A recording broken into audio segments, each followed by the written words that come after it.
Hey, this is Phil Yanov with the Tech After 5 podcast. And I know that you are an IT professional or an entrepreneur, and we said we're just trying to help you get through what you're doing, right? We want to help you be better at what you are doing. And sometimes that means us working on your career. Sometimes that means helping you build your business, but sometimes just helping you get through life. And that's kind of what we're talking about today. Part of my role in the world, and possibly part of your role in the world, is how do we keep our career? How do we keep our business and also be a good parent, right? It is quite possible, friend, that the number one legacy you leave for the future is the quality of your children and their path through the world. It might very well be the most important thing you ever did. So we thought we would talk to somebody about that. I've got an expert, Dr. Brittany Polat. We're going to go to her in just a second. But first off, let me introduce my co-host and my friend, Scott Pfeiffer. Hey, Phil. It's great to be here.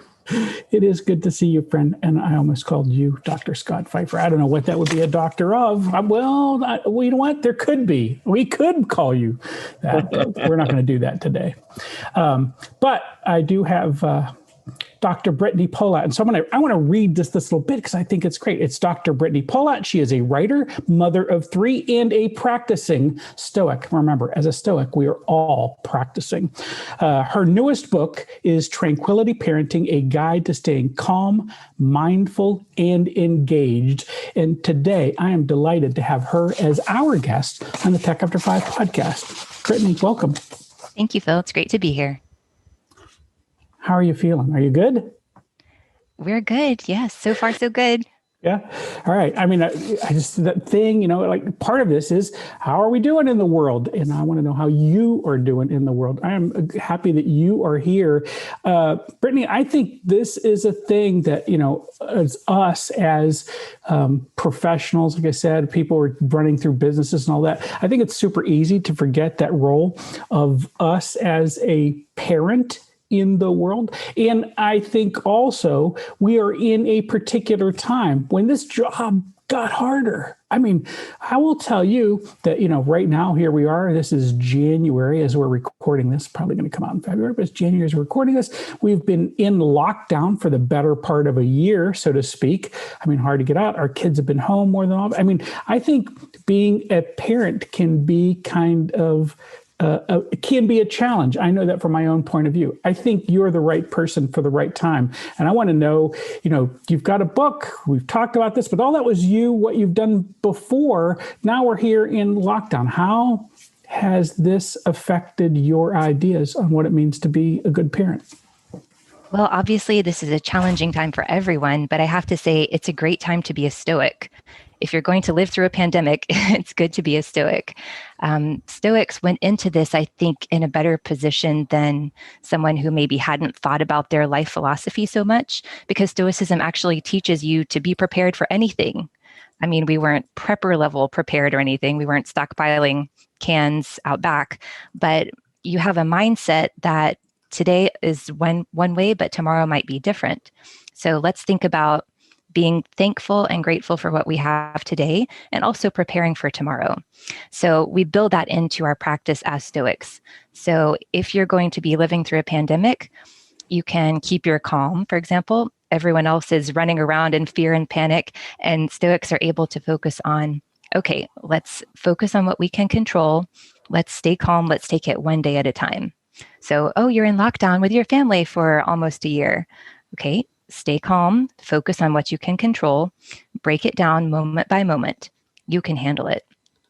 Oh, wait a minute. In addition, you're going to be working from home and homeschooling your kids at the same time. Okay, we can handle this. Stay focused on what you can control. Take it one moment at a time. So definitely a good time to be a Stoic. I'm enjoying the idea of Stoics as mental preppers. I I like that.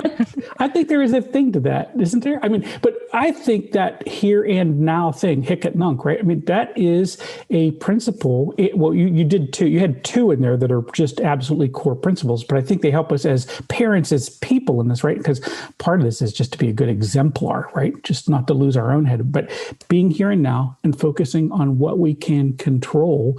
And I think as a parent, that's just a kind of still a big challenge. We have to keep reminding ourselves. I kind of said in the intro that every Stoic is a practicing Stoic, right? I mean, the idea that the perfect Stoic sage is an idea. It's an ideal. Sorry, it is a thing we don't think exists. We're always just trying to get there, right?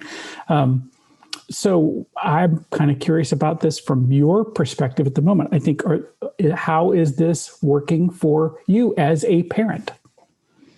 So the lockdown time specifically is more challenging because we're in such close quarters. We're spending all day with our loved ones. So it can definitely be a time that tries your patience.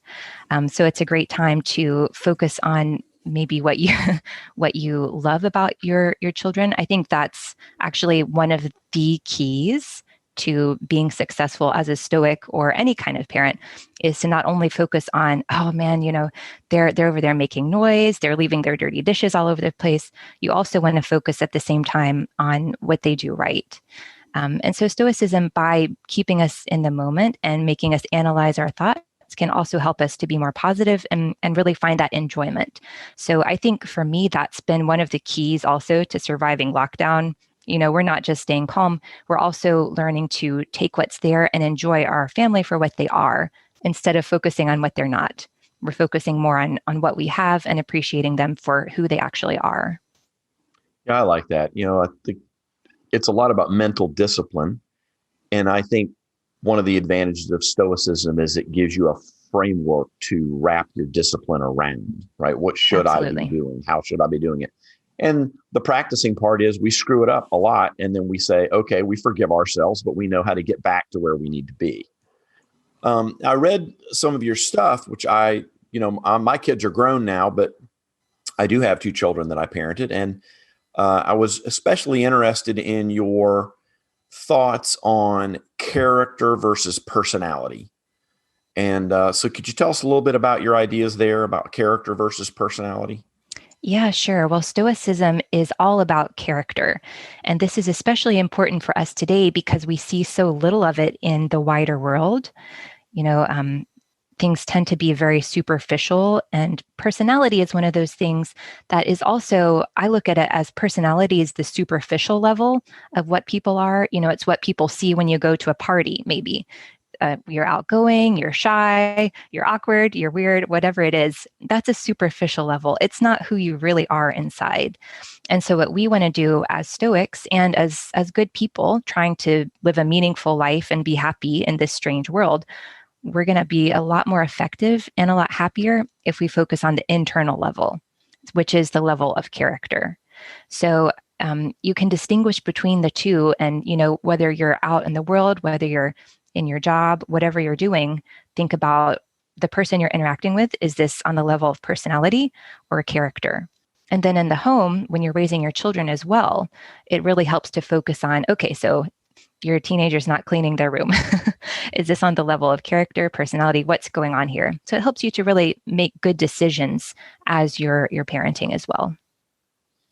How do you decide that, right? My teenager. That's my question. Room. Is that personality or is that character? Right? Are they? It's a moral failing that you have socks on the floor. That's my question. Well, what I always recommend is that every parent sits down and does a values clarification. So I would say you need to think about your life philosophy as a whole. So this is getting really deep here, right? It does require a little bit of work for you, but the payoff is so worth it. And it doesn't really take that long, maybe 10 minutes of your time. You sit down and really reflect on what's important to you in your life. Do you have a life philosophy? Do you and your partner talk about what's important to you in parenting if you're raising your child with someone else? So I would recommend sit down, as soon as you can, this weekend, if you haven't done it, everybody needs a life philosophy. Talk to your co-partner raising your child, or just reflect on your own. What's important to you?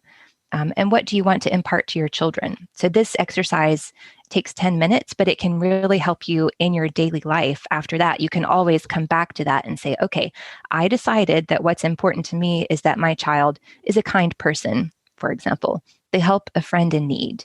They don't tolerate bullying, or they work hard at whatever task they set for themselves. They have goals in life. These things are more at the level of character. So you go back, you're always going back to that core philosophy that you've thought about. And it really helps you orient and focus your energy, right? Because as parents, I know for me personally, one of my greatest challenges is just energy. Kids are exhausting, and mine are still little. I have a 4-year-old, a 6-year-old, and an 8-year-old. So the pandemic has definitely been challenging with little ones. But Stoicism helps you allocate your energy and focus on the things that really matter. And then you can just let go of the things that don't matter.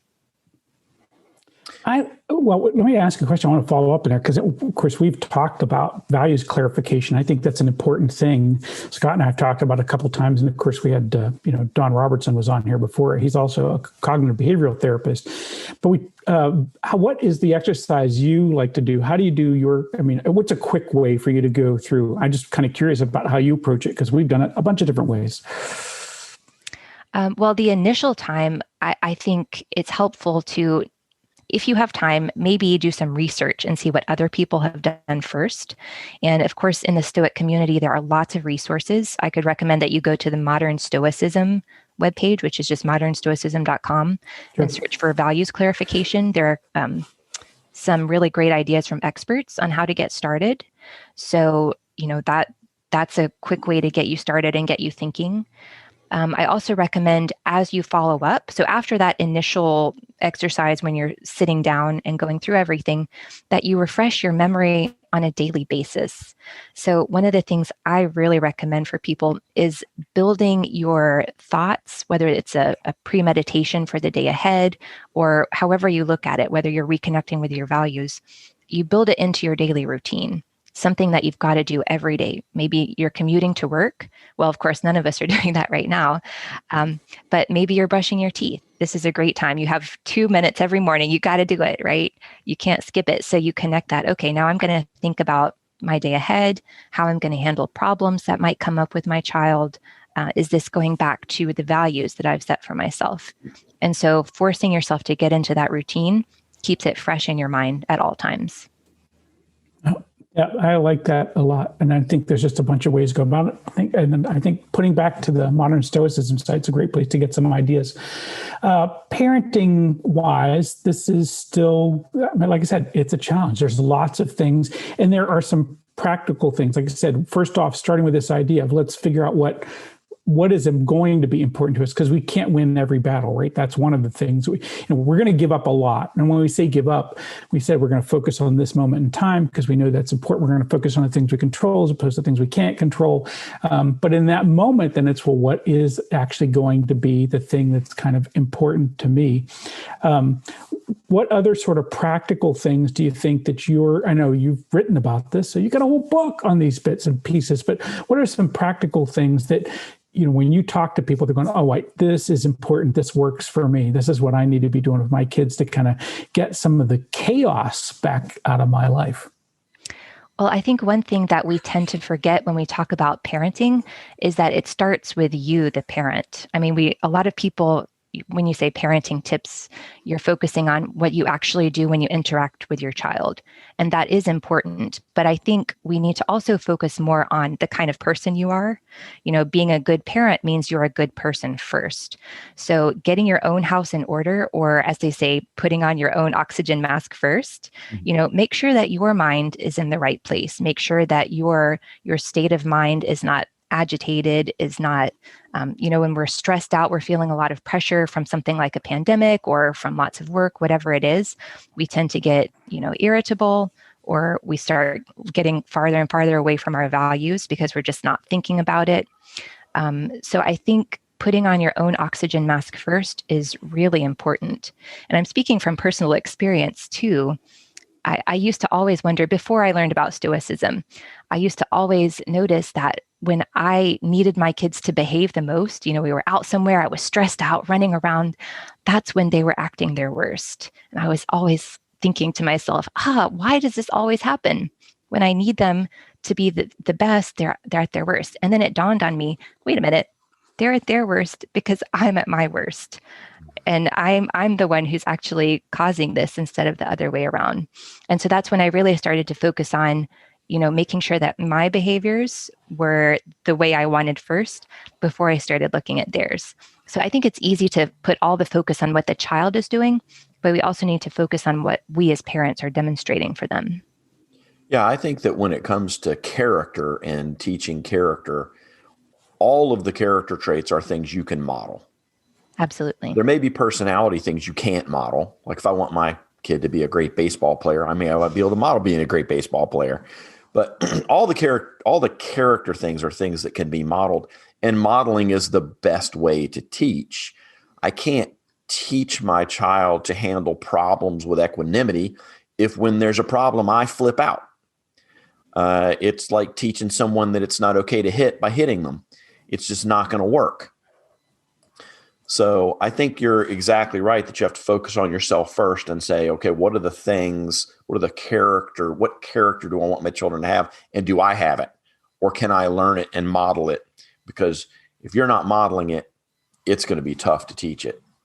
Absolutely. And it's interesting that your children are always watching you, even if you don't think they're watching you or paying attention to you, even if they're pretending to ignore you, they're still watching you. They still see what you do. I mean, my daughter is only 8 years old, but she'll blow my mind sometimes when she says, "Hey, Mom, you remember that thing you said 4 years ago?" And of course, I'm like, "No, I don't remember at all."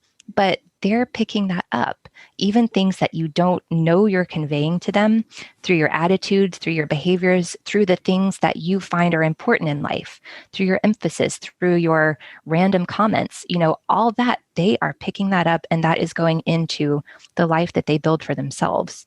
So it's important to be aware that even when you're not aware of what you're doing, it's still impacting them. So yes, absolutely. Focusing on your own character is essential.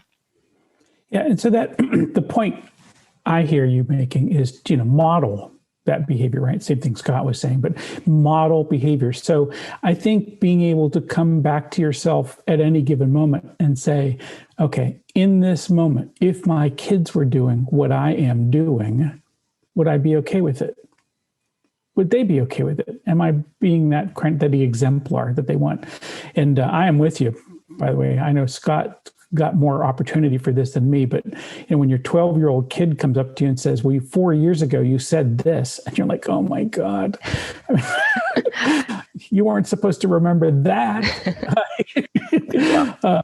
I think third parties outside your house pay attention to you and remember what you've done and said a lot less than we fear is true. Right. And our children pay attention to us a lot more than we believe is possible. Definitely. Yeah.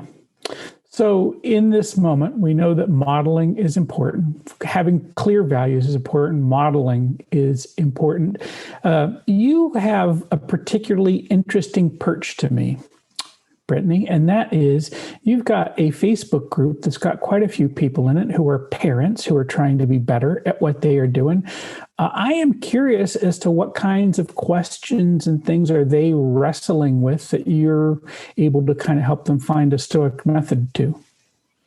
Oh, yeah. We hear from parents a lot. And it's a lot of times you'll start out with a very simple question. Like I mentioned earlier, my teenager is leaving dirty dishes around the house. It seems like you could just come up with a quick fix to that. But really, when you start looking at it, again, it goes deeper. What values are you conveying to them? Where do you want to put your energy?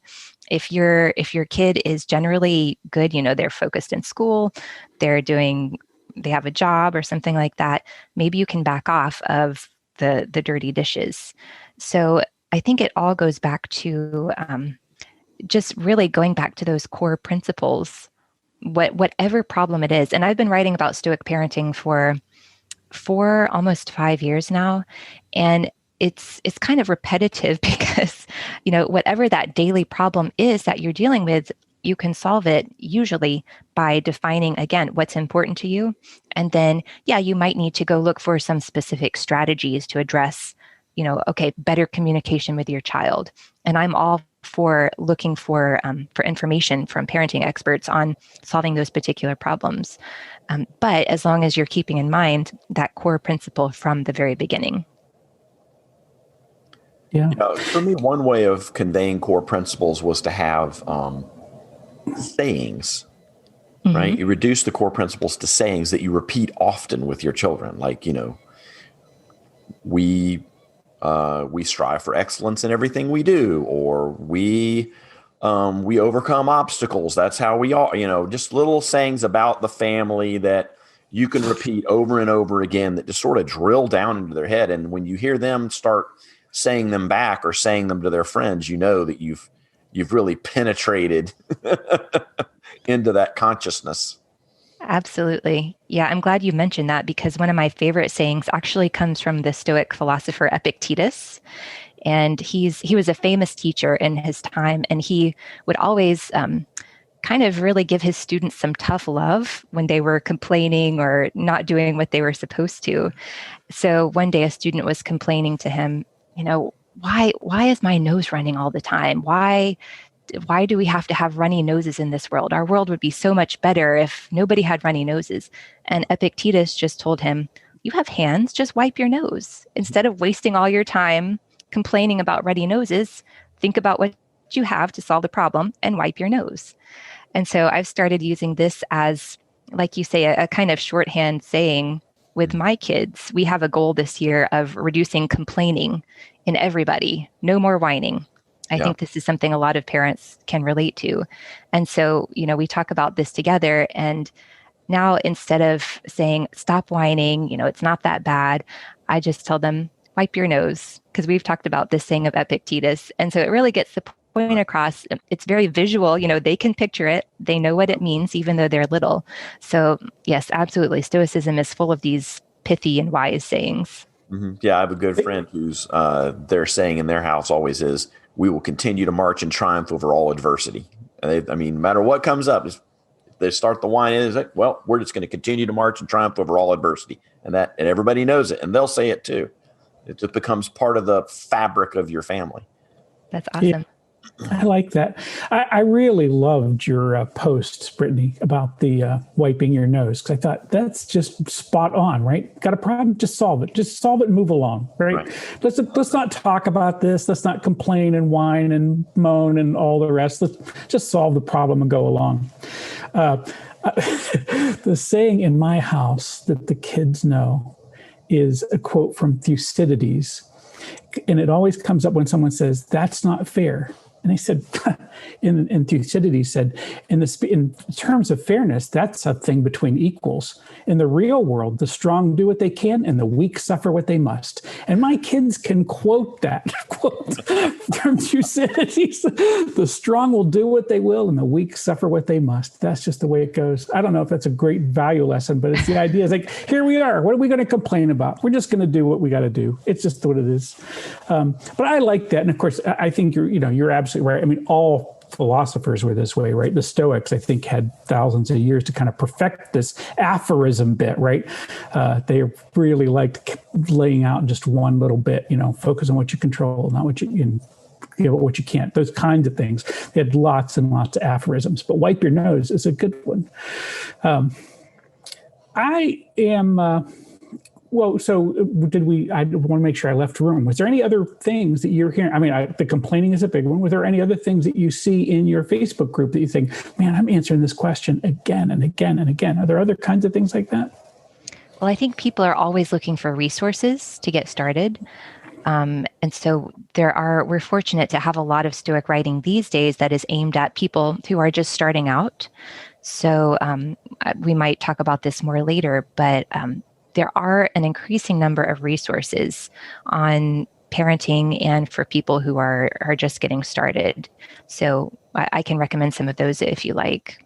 Well, I think that's good, right? I mean, what are the kinds of things that you are spending? The thing is, I think I get the on-ramp, I call it the on-ramp question all the time, right? How can I just answered this question for somebody this morning, and I think everybody's got a different on-ramp, but the question was, well, if I wanted to dip my toe in the water in Stoicism, how would I do that? And for me, I was like, well, if you're this kind of person, it's this, it's this, and this. But, here today, let's talk about Stoic parenting. What is a way to on-ramp? Now, I mean, we're not going to not mention the fact that you've written a book and you've got some blogs and things like that for people. So those are resources we can start with. So talk to us about, you've got more than one thing going, and rather than me kind of mess that up, how about you talk to us about your different efforts and kind of where they are at the moment? Yeah, well, there are some great blogs. Not only am I writing about it at aparentstoic.com, but also Meredith Coons at The Stoic Mom. I think some people are writing more and more, even if they don't have a blog specifically on Stoicism, on parenting, they are still writing about kind of how they incorporate it into their daily life. So at Modern Stoicism, again, you can find a lot of essays from people who have used it in their daily life. We are also right now putting together a conference on women in Stoicism. So if anyone is interested in kind of a different perspective, not only parenting, but also women in the Stoic community, there's an opportunity for that as well. So there's actually a lot of exciting things. I think as the Stoic community is growing, and like you pointed out earlier, Phil, I think there's about 85,000 people on the Stoicism Facebook page right now. There is a lot of interest, and it's all around the world. It's really fascinating to see literally from every country in the world, people are interested in Stoicism. So I think another great aspect of that is that you get to actually talk with people who are going through this every day. And this is one thing that I think also helps to remind yourself, if you're at home during lockdown, or once the pandemic passes and we're going back to normal life, whatever you're doing, whatever your child is doing, you are not the only parent who is frustrated right now. If you think about it, there are probably millions of other kids in the world who are frustrating their parents right now. So you're in good company. There are millions of other parents literally around the world who are feeling the exact same way that you are now. So it can help to kind of zoom out for a minute. And Stoics like to do this view from above, where you're kind of separating yourself from your own small situation here. Because when you're in the middle of a difficult situation, you're frustrated, you're angry, it feels like this is the most important thing in the world, right? And the Stoics have a lot of suggestions for dealing with anger and frustration. But one thing that you can do is just zoom out and take that bigger perspective. So thinking about, okay, this is not the most important thing happening in the world right now. It's not the most important thing in my child's life. And there are literally millions of other people going through the same thing. So why should I get upset about something that is so routine, so ordinary, so part of just life in general? So it really helps to kind of back up and take off that immediacy of your anger and frustration. Yeah, I like that view from above really well. It's funny. My own philosophy in parenting has been for many years I want to make sure that my kids have nothing interesting to tell their therapist once they become adults, right? Just like nothing to say that's like, oh, wow, I feel really bad for you. I want it to just sound like they're just generally complaining. And then someone just go, oh, okay, and then hand them an invoice. Yeah, I think that, I love that. So here and now, we keep hitting all the greats, right? Just great ideas. But then that idea of saying, well, a view from above. And I think, and it's not really quite like, I don't know if what would Zeus say about this moment actually covers it, but it's that kind of thing, when, and I've seen a number of these done, but I think when Don Robertson does his view from above, I think he says there's some moment where in his meditation, he talks about thinking about it from Zeus's point of view, right? Being really, really high and looking down on things and saying, is anybody going to care about that? And I was like, look, nobody's really going to care that I didn't really weed the lawn the way I thought. I mean, that is not going to end up in my biography. And, I always like the line too, that, in the end, how do you say it was, Alexander the Great and his mule driver are buried in the same place, right? When it's all said and done, it's all said and done. I mean, and that's just kind of okay. So what can I do in this moment to be good? What can I do in this moment to be virtuous? What can I do in this moment to just model right behaviors for my kids? And if I can kind of pull that off, that's probably the best I can do in this moment, right? Brittany, how do people find you if they want? I mean, because I think that's a tremendous resource. And I know, so I participated with you a couple of weeks ago. I don't know if that was something that was the first time you'd ever done it, or it's something you have done regularly and Phil just showed up one day, or you're going to do it again. But you even had kind of a Q&A session that people could come to and do it live on a Zoom call. So are you going to do that again, do you think? What does that look like? Yeah, we hope to. So the Stoic Parents Facebook group, we are trying out some different activities. We've done a couple of the just informal Zoom chats where people can come and just kind of bounce ideas off of each other or hang out with people who have a similar parenting perspective. It can be really helpful. There aren't a lot of people in the world who are Stoics, so it can be really helpful to find a community who will support you and kind of sees things the same way that you do, for that moral support and also for some really good ideas. We are actually starting a reading group as well. So we're going to be looking at some regular parenting books, but we're going to be talking about them from a Stoic perspective. So I always find it helpful to have that support from others who know where you're coming from, who know what principles are important, and you can discuss together, maybe leaving out the extraneous things that as Stoics you don't really feel are important. So we have this reading group going on. So all are welcome to look us up on the Stoic Parents Facebook group. And in the fall, you might have already talked about this with Don Robertson, but in the fall, we have a lot of conferences as well. A lot of them are virtual. I believe again this year, Stoicon. There's also a great month-long training program called Stoic Mindfulness and Resilience Training. And I strongly encourage anyone who's interested in Stoicism to take part in that. It is awesome. It's the kind where you're going in every day and doing new readings, listening to audio meditations, and also participating with others in the community. So it's a great kind of boot camp. It's kind of an intensive experience to get you started and get your mind in the right place so that you can continue on your own from there. So I would definitely say find a community. There are also Stoic fellowships around. I know there are a lot in the US. There are also a lot around the world. So you can look at, I believe it's stoicfellowship.com, and find a group near you. If you enjoy meeting, some of them are doing face-to-face meetings now, but I think a lot of them are still virtual.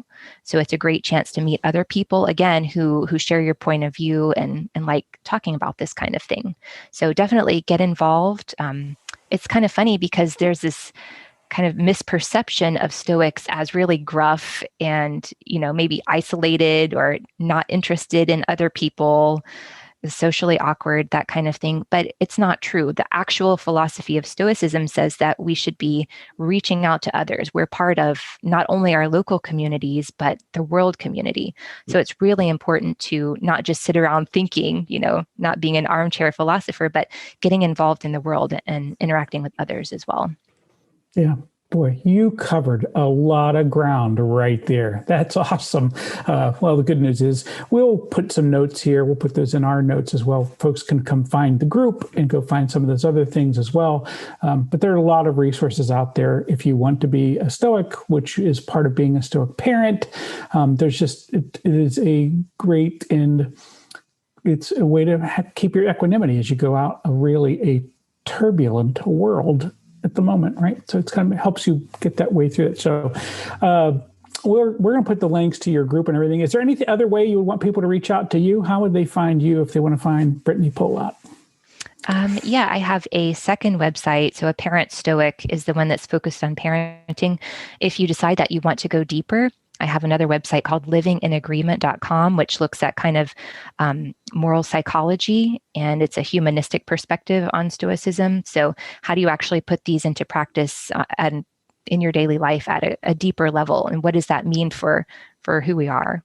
So yeah, I like that whole living in agreement. And by the way, it's one of those sites that when you go to, just the banner makes me calmer already. I just looking at that mountain lake, or I'm like, oh my gosh, I feel better already. I get the vibe she's trying to deliver.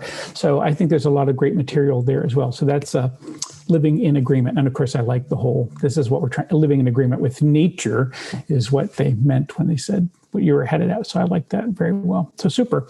All right. Well, Dr. Brittany Polat, thank you so much for being our guest on the Tech After 5 podcast. And I am sure that people are going to get something from this and that they are going to hopefully get a little bit of control back in their lives and be able to live in the here and now with their kids and have some great stories to tell just because you were here today.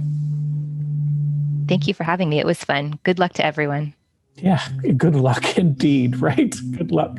Scott Pfeiffer, how do people find you when they want to find more Scott Pfeiffer in their lives? You can find me on LinkedIn where I'm Scott Pfeiffer. You can email me at strategybusinessconsulting@gmail.com. I'm usually at Tech After 5 Greenville. And I did want to say back to your fairness response, the fairness quote in my house always was when kids were complaining it wasn't fair, it was fair is where you get funnel cakes. Nice. Just the same. The point is, it's not here is not the place to look for that. Isn't Not that the place. nice? We're not concerned with fair. Yeah, I'm more king than judge. I get it. Nice. All right.